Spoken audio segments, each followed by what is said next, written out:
Hi, my friend. It's Pat Sloan. It is Red Zinger Day. So I'm going to give you a status first on my Red Zinger. I think I have 8 blocks to do. And so they're in progress. They're all marked and they're in progress. Plus I started the strip, the border strip. I have a whole, see, I've got a whole roll here. I'm not really sure how to handle that. I didn't measure it out. I just sort of, this is probably about at least 1.5 sides, if not 2 sides worth, sort of rolled up. So I need to go and get a little bit more, like, you know, like how long is the side plus a couple of inches, so I can cut it off and have a little less to work with. But that's been so fun. Aren't they cute? Look at that. Look at that. So there is the original. And I just love it so much. I'm so excited to get mine done, but I need to hustle a bit more on the blocks, I think, because the border's gonna, even though there's strips and they're shorter and they're actually simpler because you don't have to line anything up. Not that any of it's hard, but the strips are like super easy. So I really need to move on it, because some of you have been getting yours done. I saw a lime green one the other day. That was so cool. So this part, which I call like the X part, was lime green, the background. Very, very awesome. So we have today for Virginia Quilt Museum, I want to show you a few more of my quilts that are up for auction to support the Virginia Quilt Museum. I hope that you will bid and win one of them. Some of them are very reasonably priced, like less than you could buy it, the fabric to do it. So you want to get in on this. It'd be a lot of fun. You support the museum, which is a wonderful thing to support. They are only a quilt museum. It's in Harrisonburg, Virginia. They do nothing else there but quilts. And so, you know, we as quilt makers should be sure we have these places available for everybody to keep our history going, our history of our quilts. So let's take a look at a few more of mine. I really enjoyed making the Heading West quilt. It was done for the Lucky Charms quilt book. And there you can see it on the cover. It is the third one down on the stack. Here's the book picture. I just think this whole like motion of it is so cool, and I used a really great textured background fabric. So there it is on the rocker, and then a little close-up. The quilting was done by my friend Cindy, and it is spectacular quilting. That dot is called a Mochi dot print, and it's like a kind of a linen, heavier linen-y fabric. It is really cool. I hope you get that one of you. Okay, in season was done as a sew along with my Morrison Park fabric, and there it is on the rail, and it was done in a really cool wave stitching. So you'll really like that one if you get that quilt. Also with Morrison Park was done the Ripple. The Ripple quilt is so amazing to cuddle up with. It is really nice and drapable. It also has this ripple quilting, and there's a close-up of it. And it's all sort of nice and cozy. And the last one today is the Snickerdoodle, which was from the Perfect 5 book. This was also done as a sew-along a little while back. I have got a sort of modified Baptist fan that it's quilted in, which is a really classic quilting pattern. And the backing is this awesome blue with the pink dots and the animals, the owls and the bears and the unicorns. When I went about picking the quilts to give to the Virginia Quilt Museum, I tried to find some that were like from books or from sew-alongs, things that all of you would recognize. A few of them are some of my bigger applique quilts when you go over there. So you know, take a look around. There's what, about a dozen of them I think out there to bid on. So can't wait to see how you do with them. Today is also Black Cat Day. Do you have a black kitty? Oh, black kitties are so cute, so cute. Well, I don't have any kitties. I've never had kitties. I had dogs when I had animals, but I made a black kitty for the holidays. I did this a couple years ago. This kitty pattern is in my machine, Teach Me to Machine quilt book, because I use it in the book to teach straight line quilting, like how to go and get, in here and lined up and all that business. This one is free motion quilted, but it is super cute, super fun. You could do a whole quilt of these, whole quilt of kitties, right? So if you have a quilt with a cat on it, share that today, even if it's not a black cat, but you get bonus points if you have a black cat on your quilt. Yeah, now I can see it. We're going to have quilts with a real kitty sitting there. Hey, that's okay. As long as there's a quilt involved, you can share it. That's the way it rolls here. All right, let's talk about Norm and Nanette's travels, because I am so excited to give you the next stop on the tour. As things go, the team, Norm, Nanette, and Baby Bob, will go and visit someplace, and then their host will send pictures to me and a story, and then I will share it here, and they will go on to the next stop. And it could take a few weeks in between, depending on everybody's life and what they're doing. So we are visiting our ambassador, Brenda, and Brenda is in Maine, and she owns a Airbnb there. So besides being our ambassador and a wonderful quilt maker, so I have a little bit here of Brenda telling me a little background about her area, and then we'll look at some pictures of Norm and Nanette and Baby Bob. I was so happy to discover that Norm, Nanette, and Baby Bob were booked at my Airbnb Blackberry Lodge, starting their United States tour in Maine, the first state in the United States to see the sunrise. That comes up over the top of Cadillac Mountain in Acadia National Park.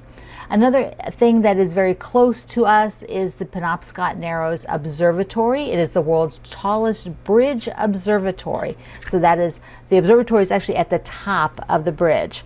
I'm sorry to say the weather did not cooperate for visiting these beautiful locations, but Brenda has a bunch of pictures of other things that she did with Norm and Nanette.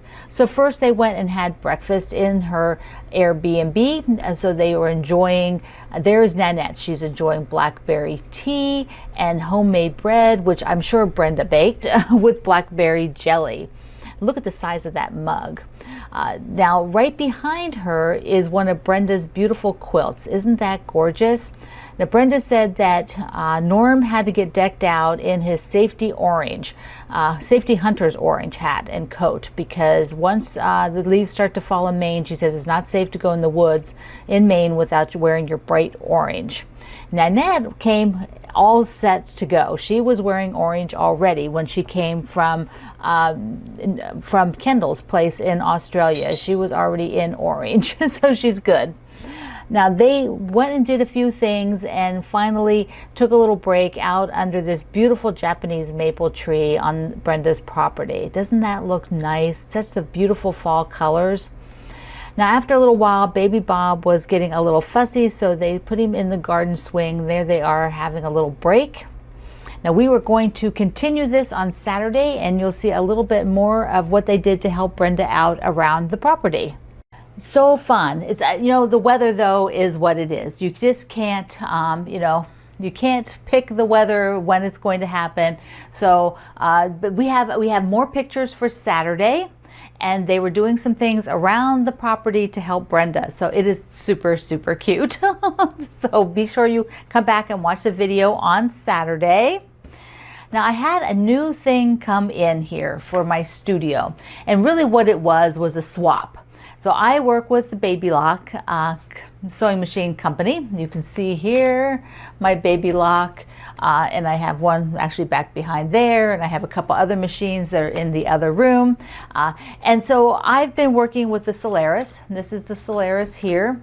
And I had the actual very first ones that came out when they, first off the assembly line. They actually were so popular that they couldn't give me one for about 4 months after they started making them, because they were sold out to all of you, because it's a super popular machine.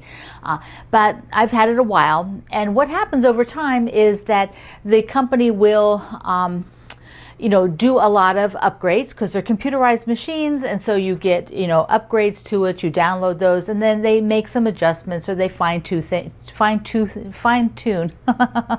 that's the word, tune.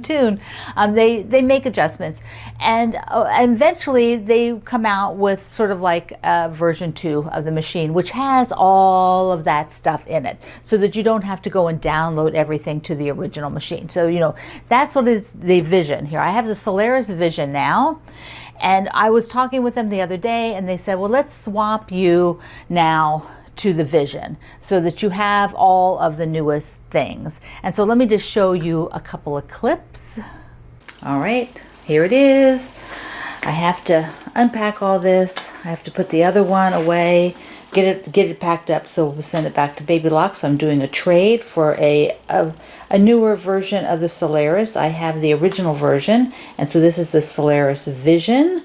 So I'm very excited, and I will be trading or switching out with Baby Lock for this one. Everything is packed really well. You have these big thick foam pieces. They've got some inserts with, like, this is a surround if you don't happen to have a table that goes flush. And then there she is, the Vision. So yeah, see, side of the box, yep, there she is. Okay, they're heavy, so we're gonna get it out of the box and up on the table. So excited. Here it is straight on. The big difference, it says Vision. So the actual footprint, the actual body of the machine is the same as the original Solaris, which came out over 4 years ago. So the Vision will fit, if you're going to upgrade, it will fit into your table like mine. My surround works perfectly. So some of you ask why I have this little mat here. There's a mat. I do that so I don't scratch up the bed, because I put scissors there, so, or pins, and I just don't want to scratch it up, so I just put them on the little mat. So anyway, this is the front of the new Solaris Vision. The Solaris is really mostly known for how amazing it is for machine embroidery. If you want to do machine embroidery, this is a machine to look at. They have made everything super simple on here. You can go out and watch tons of YouTube videos from different distributors, or different shops that have it. They do YouTube videos. Of course, Baby Lock has their own videos. And if you have Baby Lock and you have their membership, there's lots of videos on their website too for their membership stuff. But one of the big things that they added in here is a feature to do edge-to-edge quilting. So you take and you use these hoops, which are things like, if you're not an embroidery person, you have these big hoops that you can put your quilt in, and then you can actually quilt it. So they do a lot of magnet ones. This is not the magnet type. This is what comes with the machine. But they have some that are magnetized, which make it really easy to pop the thing out. It's just like an embroidery hoop. It is an embroidery hoop. It's just a machine embroidery hoop.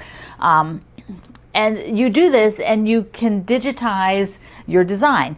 Now, up until recently, you could quilt any, there was lots of the embroidery patterns in there. They had repeat patterns. They had all kinds of stuff. But the big thing was to make it simple to do an edge to edge, just like if you were on a long arm.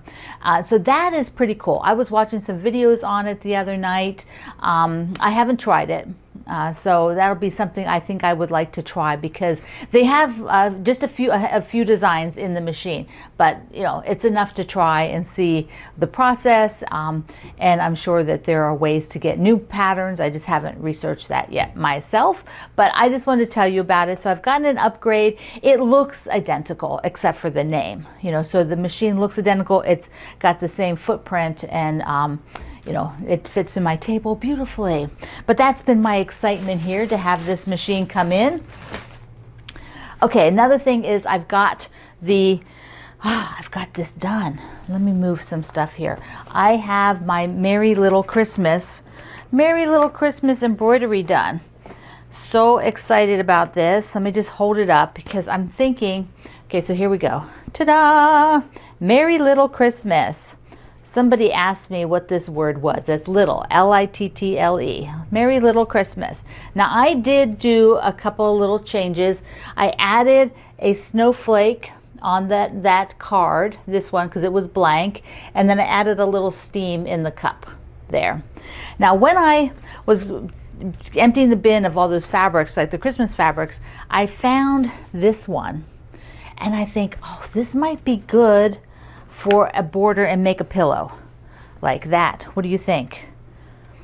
I like it. What I love about this particular cross stitch is this light red. I really like that red, tan, and green color combination. And so this pulls the green, and then of course there's red in here, there's little red hearts and stuff. But I think it needs a little inner border. So I was looking at this, like here. So that it would, that almost looks like a tea towel, doesn't it? That could be, and you don't touch this with your dirty hands, your wet hands. No. I'd make a pillow. I think I'm just going to make a pillow. Originally I was thinking, oh, maybe I'd do it for the door, but it's just not big enough. And so it'd be kind of small on the door. So I would have to build it out so much, and I just don't want to do that. So I will make a pillow out of it. And then I went back to Letters to Santa, which is on black. Black is not my favorite to stitch on. I prefer the lighter colors, but I like the design so much, and I wanted to challenge myself to do one on black. And so here it is in progress. So right now I'm doing the North Pole sign. I'm working on that, and it's super cute. So here is a picture of what it looks like. So I'll have a link in the description box too if you want one, so you can go and purchase that. One more thing. I got a little obsessed with mushrooms. I saw some mushroom stuff and I'm like, oh, what else is there about mushrooms? What else can I find? Bad. So first I saw this. Look, this is by Zinger. This is so cute. So it's a zippy bag. It's a zippy bag, and I thought this is just so darn darling. So I had to get that. And then I love her tea towels. And so she's got a tea towel with mushrooms. Oh, when I was in college, I was near Reading, Pennsylvania. Well, I wasn't near Reading, Pennsylvania. I was in Schuylkill Haven, Pennsylvania. But my one friend was from Reading, and her family had mushroom farm. So there's the mushroom tea towel. Look how cute that is. Oh, I love it. I love it. And then I found, those are both Zinger, but then I found this mushroom fabric. Look how cute that is. I'm thinking when we do the first Block Wednesday starting in 2023 in January, the next one, after we do the Hometown Charms, whatever. I haven't told you about the next one yet, but there's always a next one. But I'm thinking maybe I'll incorporate some mushroom fabric into it. Maybe I'll do something sort of warm and cozy colors. I don't know. We'll see. I'm thinking on that. I have to think up a theme first. That has to come first. Then that might dictate what the fabric is. But I own the mushrooms now, so I'm very happy. Okay, my friend. If you are doing your red Zinger, share some pictures of your progress. I would love to see where you are. I'm really going to be working on this piece and those finishing blocks, so I can get, because this needs to be done by the end of the year. That's the goal. End of the year. Should be no problem, right? If I move a little faster, I'll make it. All right, my friend. Mwah. I love you. Norm and Nanette say hello. Baby Bob was pretty good, Brenda said. Thank you for being here in the Sloan Zone. I will see you online.